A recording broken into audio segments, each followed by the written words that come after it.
As 2024 continues, we're rolling on. Not only is it an important election year, also business must continue to move forward in the oil and gas industry. We talked to somebody that has firsthand experience in both of those on this episode of The Crude Truth. In 1901, at Spindletop Hill near Beaumont, the future of Texas changed dramatically as, like a fountain of fortune, thousands of barrels of oil burst from the earth towards the sky. Soon, Detroit would be cranking out Model Ts by the millions, and America was on the move, thanks to the black gold being produced in Texas. Now, more than a century later, the vehicles are different, but nothing else has truly changed. Sure, there may be many other alternative energy sources like wind and solar and electric.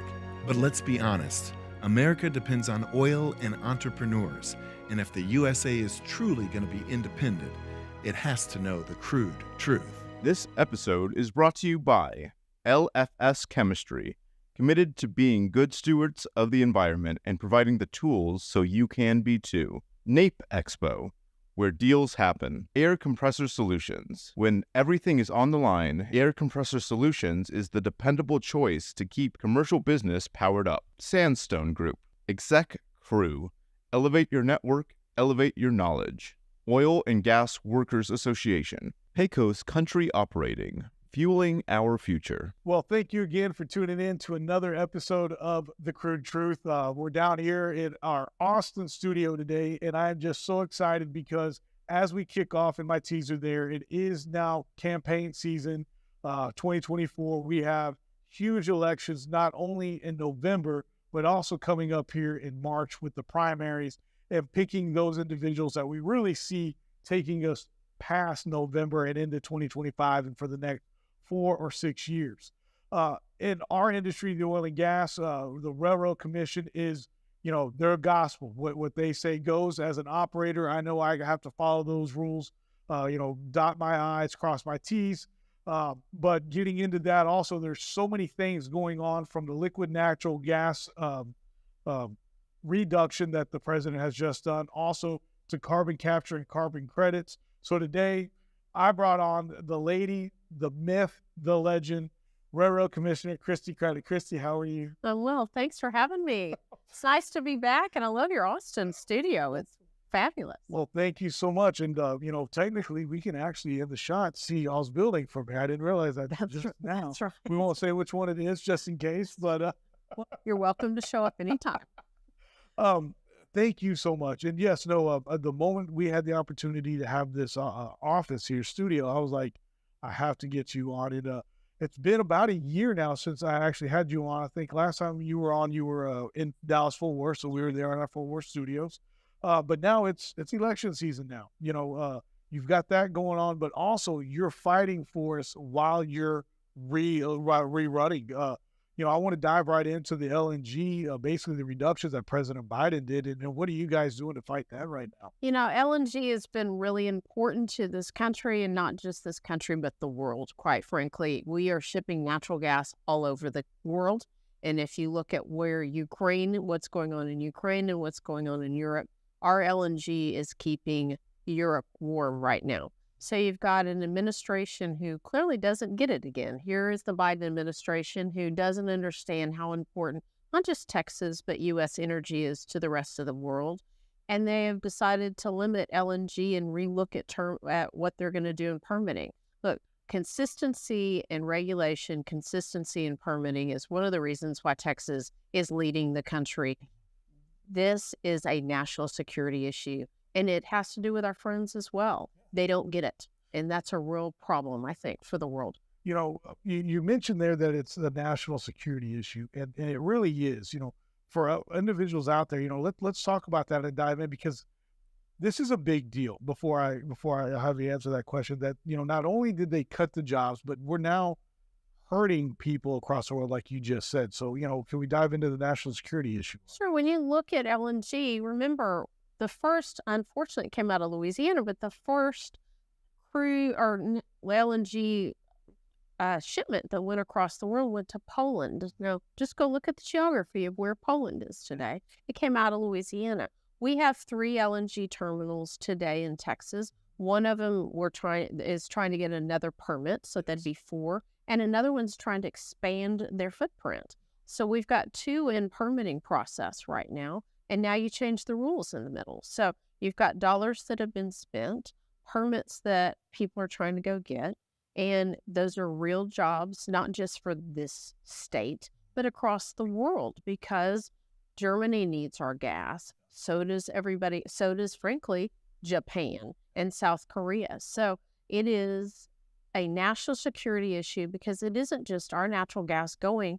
People need it across the world. So now you've got Venezuela now as a player. You've allowed Iran to have their footprint back in, and look at what they've just done this week with our friends. As we're sitting, we've got service members that have just died in Jordan. The Iranians are behind 90% of what's going on in the Middle East right now. These are not friendly people. So the U.S., when we don't lead, the world starts having real problems, and that's what we're seeing. What is the thinking behind? There's so much going on in Texas right now that isn't involved in oil and gas. Is that part of the reason why this administration is? Because we're the Saudi Arabia of natural gas here in Texas.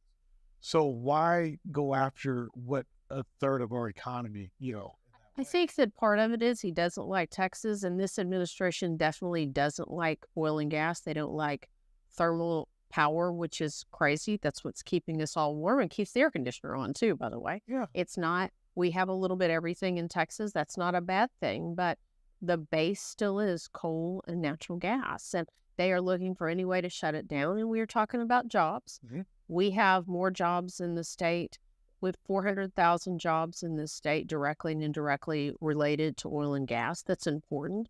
But when you look at the last Great Recession, and we're teetering on one, we'll see. But the job creation today is coming from the energy sector again. Do they not like energy? That's what I'd like to know. Do they not want to create jobs and give people real opportunity? And if they don't, which is what I think the signal is from this administration, it's time for them to leave. Yeah, absolutely. On that one, that's on my own personal yes. No, I think we do need a more pro-economy administration, that's actually creating jobs. And, so I agree. The other thing that's really big right now is carbon capture and carbon credits. And, you guys, we obviously have, millions of dollars from the state that we're now using for orphan wells, and we can go into that.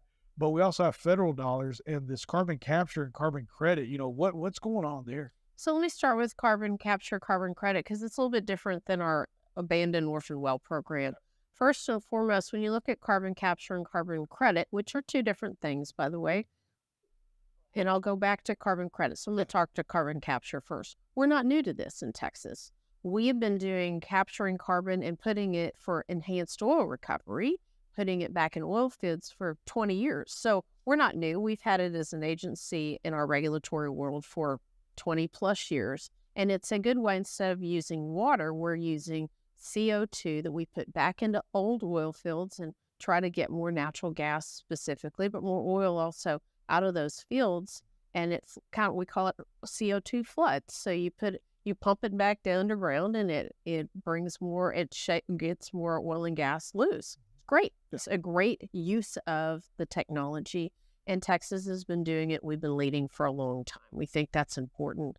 To that end, the legislature last session decided that we ought to get primacy, because we also are talking about capturing CO2, whether you believe it or not. It's a job opportunity is the way we look at it. Okay. And so the legislature said to us as an agency, you need to go get primacy for what we call Class 6 wells, EPA calls Class 6 wells, that you inject carbon for permanency. Our application's sitting in front of EPA. 3 states have gotten primacy, so North Dakota and Wyoming were first. Louisiana just got primacy right at the end of 2023. Yes. We would have liked to have been in front of them, but we hope we're right behind them. Yeah. And our application's sitting up there, so we hope EPA takes our application, is very serious about it, and gives us an opportunity. And what primacy would do, instead of waiting 2 to 3 years for an EPA permit, you can come to the Railroad Commission, get these permits, and we can do it in 6 months. Same rules and regs. We've got a plan that we had to submit, but more opportunity and a faster process for companies to really go through and be able to make sure CO2 is not in the air if that's what we're going to do. Right. Now I'm going to go to the credit part, because part of the movement to it was in this IRA bill, what I call the Green New Deal bill, but the IRA bill. The IRA bill gave companies opportunity for credit to capture CO2, but not to use it in oil fields again. So they get no credit for carbon for putting it back in oil fields. Well, that's the one use we know that really works. So here you are with an administration and a Congress probably who didn't understand it, but an administration who didn't give any credit for capturing carbon and putting it back into oil fields. They've missed a real opportunity. We'd love to see that get fixed, frankly. How do you think we could, like, what do we, like, do we just need to, call our local congressman and try to going back to the congressman and saying, look, we get you when you capture CO2. If that's your intent, fine. But the only thing we really are doing a lot of it and doing something with that CO2 instead of just putting it underground for all eternity, which I think we could all argue doesn't make a lot of sense. Yeah. Let's use it for something good, and let's use it for CO2 enhanced oil recovery in the oil fields, and give us credit. Give us the tax credit like you're doing for other things for it. Christi, with that being, with what you just said about how Congress didn't understand we have an administration, that's a perfect segue for me to lead into what's next, is that we don't have people making decisions for the oil and gas industry that know the oil and gas industry. And that scares me on, so many levels. That'd be like having somebody be a judge that was not a lawyer or somebody that understood that. And it's hurting not only the jobs, but it hurts our economy. And that actually now brings me back to what I remember now with the LNG is this administration got real quiet with oil and gas, shutting it down once the inflation went real high. That's right. And they got real quiet because oil and gas is what helped bring down that inflation that we had. And now all of a sudden, I do find it interesting that he basically has now got a full-blown war on Texas and our liquid natural gas. But getting back to people, okay, you're running for re-election here for a third term, right? Which you may, people that I've talked to, I've told you and I've told your people the same things. Like, you've made so many positive things already. Why? In my opinion, is because you're from West Texas, oil and gas. Why not have somebody like you that knows these things? And so, let's talk about your re-election. And right now it is the primaries. We got a few other candidates, but why are you rerunning? Look, I think the most important agency is the Railroad Commission. Regulates oil and gas, and it's 30% of our state's economy is oil and gas. So you need somebody who knows what oil and gas is, first and foremost, not just that you're filling up at the pump, but understands how it's produced, what it does for our economy, the jobs it creates, and understands the rules and regulations, and is trying to look at not just having consistent and good rules and regulations, but allowing that new technology that is being done in Texas every single day to allow it to continue to move forward. And frankly, we've become a lot more transparent as an agency. You've heard me talk about the fact that we're in the middle of an IT upgrade. We've got probably 3 more years to get off a mainframe Fortran. But we've come a long way at this agency, and I think it's important to have consistency. And frankly, long-term, we're going to have to fight back, whether it's the Biden administration or any other administration or Congress who doesn't understand oil and gas, who needs somebody who's been a proven leader to be there and have a strong voice at our agency. Well, go, Chris. That's the way to do it. Let's, with you saying that, let's talk about an issue that's going on right now also that's kind of making a stink in some circles. Crane County out there, which is just for people that don't know, it's a little bit southwest of Midland. There's an issue out there right now. I think there were a few wells that may have been leaking that were orphan wells. Is that correct? What's going on out there? And, what is the Railroad Commission doing to make it right? So look, orphan abandoned wells are important to us as an agency. And about now coming up on 25 years ago, this industry went to the legislature and said, well, you ought to make us pay a bond. And with those dollars, we're going to start plugging orphaned abandoned wells. The Railroad Commission is going to be the lead in that. We think that's been an important piece of what the Railroad Commission does. It's not our only job, but it's an important piece, and people hear about that. Part of our job is to make sure the environment gets cleaned up, and we want to make sure we do that. We've plugged over 19,000 abandoned wells in that 25 years. Remember, industry plugs most of them. Yes. So we're plugging roughly now about 1,000 a year. Yes. Part of what we do is inspect those wells, and they become orphan abandoned after someone has, say, gone bankrupt and walked away. Yep. They come onto our books after, and we get the bonds for it, so we're allowed to use an insurance policy to help plug those wells as well. In the industry, from fees we are taking in is paying the other part. So we are out there getting bids like everybody else is with service companies to plug wells, and we go out and inspect them and prioritize them. So if you're priority 1, that means we think there's a leak or there's a real problem. If you're priority 4, there may be a 50-year-old well out there, and we know it's there, but if we're not concerned about the environment, or if it's not affecting somebody's property, then we'll get to you. You're on our list. And today we've got roughly 8,500. That number's a little bit stagnant. We plug 1,000, another 1,000 come back on, but it's been a priority for this agency to keep that number within manageable numbers. Part of what you're asking about is Crane County. So we have a state plugging program. There's also a federal one I want to go back to. Yes. But I want to talk about what's going on in Crane. So there's a lot of old stuff out in Crane. This is what the new Delaware Basin for us, but a lot of this basin wasn't active or not very active like it is today for many years. And there's a lot of old stuff. And I mean, stuff in the 50s and 60s before you and I were ever wells. There's a lot of wells out there that some have been plugged, some haven't been. Some we are now finding weren't ever registered with us. Maybe they weren't supposed to be either, because there was lithium and other things that people were seeing as opportunities that they didn't have to come to us as an agency or the TCQ, our predecessor, to get a permit. They were just poking the hole in the ground. So we as an agency want to make sure if we see something, we want people to call us, tell us there's an issue. And that's part of what's going on out in Crane. We've had a leak in the past month or so. Yeah. As an agency, we're out there, we're on the ground. We've hired contractors to go out and plug that well, and we're in process of remediating it appropriately. Some days it doesn't matter who owned it or who drilled it. We just want to make sure it gets cleaned up. So that is where we are. And then there's water to be hauled off. So you'll see us continue to remediate that surface owner's property appropriately as well. Yeah.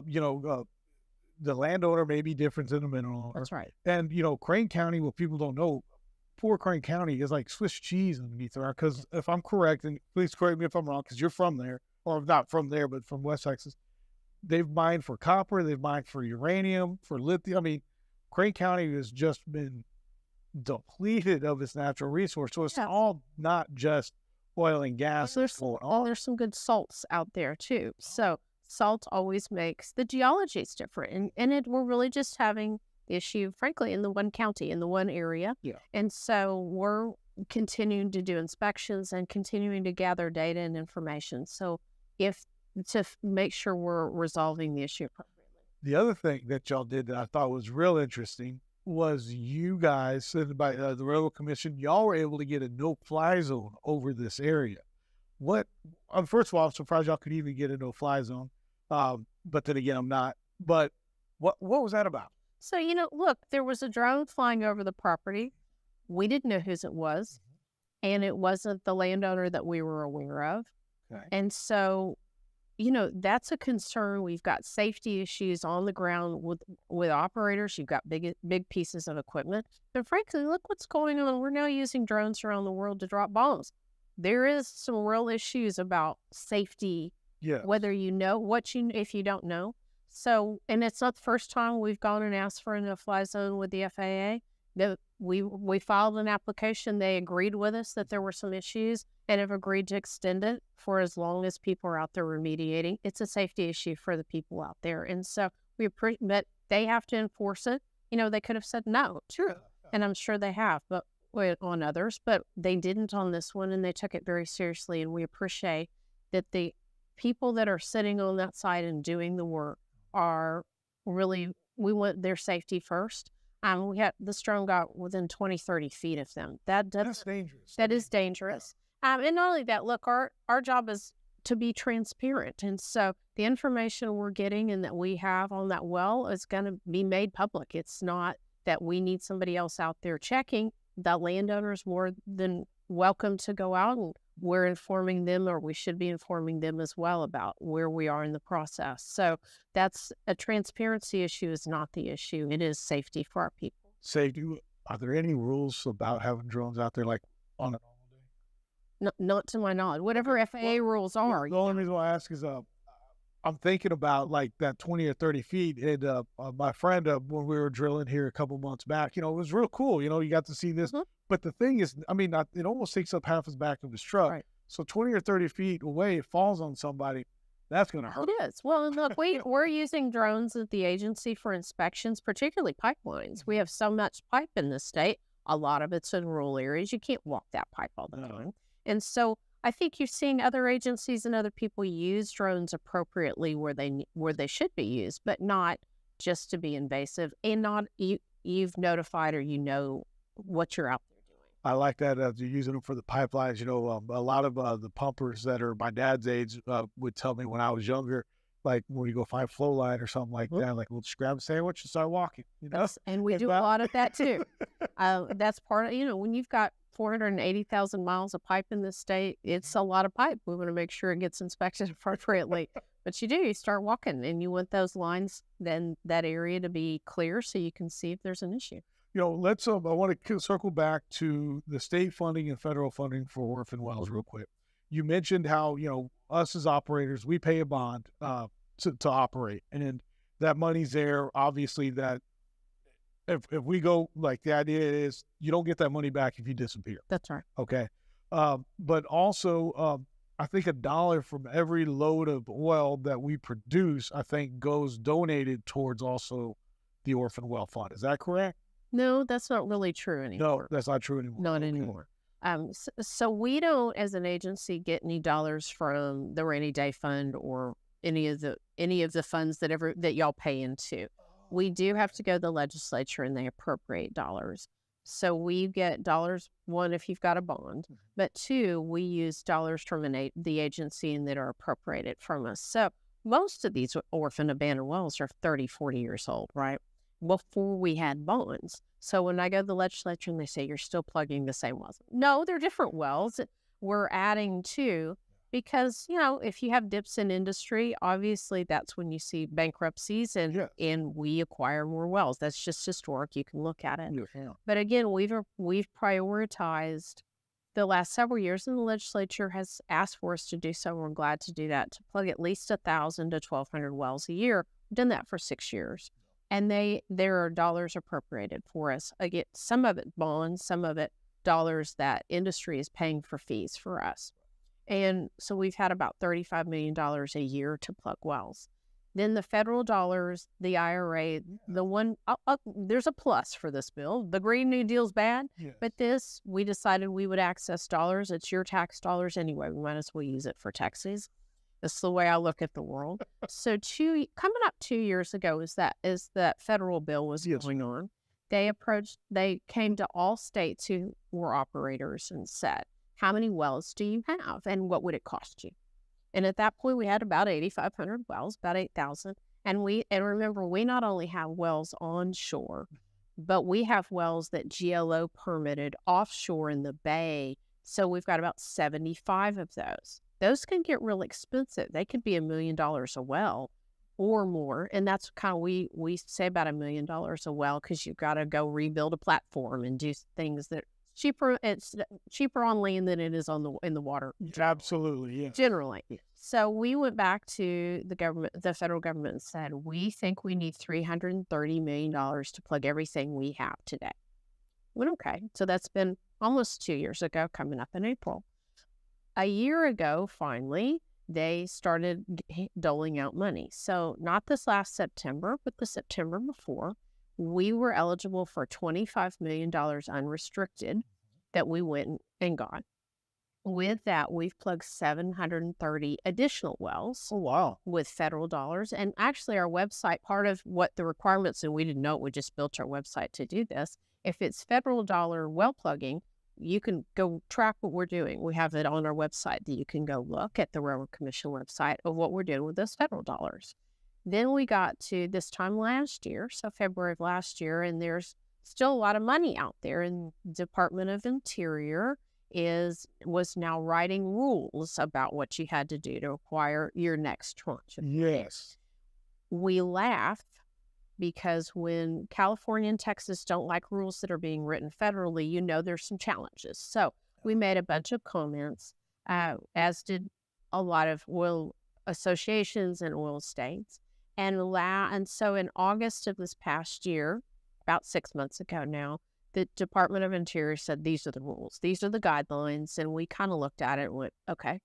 So we're waiting on $79 million to come this year. We hope we'll get it in the first quarter of this year. And we'll start plugging again more wells with federal dollars. That being said, our state plugging program, and that's part of the requirement, you have to have a state plugging program. We're the most active and actually the oldest state well plugging program in the country. So that we'll have both programs going. That $25 million had to be spent in 1 year. The 79 we have a few years, and then we'll go back and ask for the next tranche of money. So this is an ongoing program. Let me ask you this: are the way y'all are dispersing the federal funds a lot like very similar? The way you disperse the yes. Okay. So we've got managed contracts. We've got people that are eligible to apply to plug our wells. A lot of, again, industries using the same folks. Yep. And so we're competing with people, and personnel is a real challenge in the service industry today. So making sure we've got enough people out there. But yes, we're plugging wells in. We're trying to do it where they're more regionalized. Unless you've got one well that really is a problem, we're kind of doing them in areas instead of 3 over here and 4 over here. We're trying to manage that they're more together. It's more cost effective for everybody. Absolutely. The travel alone. That's right. Random question. When it comes to those dollars, are y'all looking at companies that are, what is it, the minorities and the women owned? That's part of the challenge. We do look for hub companies. That's always important for this agency at all levels, not just well plugging, but we're always looking for hub companies. That's one of the priorities, and the legislature's asked to prioritize, but we're happy to do that. We would love to get people of anybody who wants to come plug a well and work with us, but there's historically not been as a lot of hub companies interested in this sector, so we're glad to see more get involved and see opportunities to employ more people. Wow, you guys are just up to so much right now. It's not even funny. And on a random note, and correct me if I'm wrong on this, other oil and gas companies on those orphan wells, they can actually, if they see a field and they're like, hey, that's a good field, they could actually go to the Railroad Commission and purchase those orphan wells. So they can come acquire them. Well, yes. And we've got a process for people to do that. Some companies have done that, and we're seeing some shallow wells that say a bigger company's coming in because it could be affecting what they want to do with their horizontal wells. And so they'll come in and acquire some old wells and plug them. And they don't get any credit, so to speak, but it's a better program to make sure we're not having any issues in those fields where they want to continue to drill. I never really kind of thought about it, but it makes total sense that you said, hey, a lot of these wells that are orphan wells are 50 and 60 years old, right. And the rules weren't the same. And I mean, I've heard stories, about being primarily up in North Texas where somebody might drill, and if they didn't do it, they just kind of pick up and go, this is the 1930s. We're seeing this in West Texas as well. Yeah. So that was part of the issue, and now you can't do that anymore. No. Couldn't do that for the last 30, 40 years. Yeah. But older stuff, that's something. So we know where things are, we hope. Yeah. We've updated our map. In fact, when I first got to the agency, we were taking 4 different hard copy maps and merging them into an electronic map. So we know there's some areas, and I still get phone calls periodically in certain areas from certain areas say, you've got that well marked wrong. Okay, tell us. We want to make sure. But we think we know where most of them are, but there's always something that pops up but the landowner usually knows. And that's why we encourage people to send us an email or pick up the phone and call us, or we'll have somebody come out and inspect if we've got an issue. Well, Christi, for those out there that are looking for you to continue to lead, how can people find you and donate to your campaign this year? So thanks for asking, and thanks. So we've got a primary coming up. Yes, ma'am. It's early voting starts February 20th, and primaries on March the 5th. We'd love to get everybody back engaged with us, and we've got great support across the state. You can go to ChristiCraddick.com, and we've got a website where you can donate, but also we're moving around the state. We'd love to make sure people are meeting us and getting to know us, and then getting out and voting is really important this cycle. We expect a lot of people to vote, and when you look at the ballot, you've got presidential, U.S. Senate, your congressman, and me. So I'm fourth on the ballot. I'm not hard to find. Oh, wow. But I'm the only rural statewide on the ballot this cycle, and it's been 6 years since people have had to vote on me. We've got a lot of new people. Yes. And reminding people what the Railroad Commission does is part of our goal and how important this agency is. And we need qualified people sitting here. Yes, ma'am. But that I agree with. I think sometimes if you looked at resumes, yours is definitely one. It actually is an exception because your resume fits your role within the government. And like we talked about earlier. So, Christi, I cannot thank you again for your time today. And again, if anybody out there, would like to donate, Christi at ChristiCraddick.com. And we'll see you again here on another episode of The CRUDE TRUTH. Again, thank you to our sponsors, LFS Chemistry, NAPE Expo, Air Compressor Solutions, Exec Crew, Oil and Gas Workers Association, Pecos Country Operating.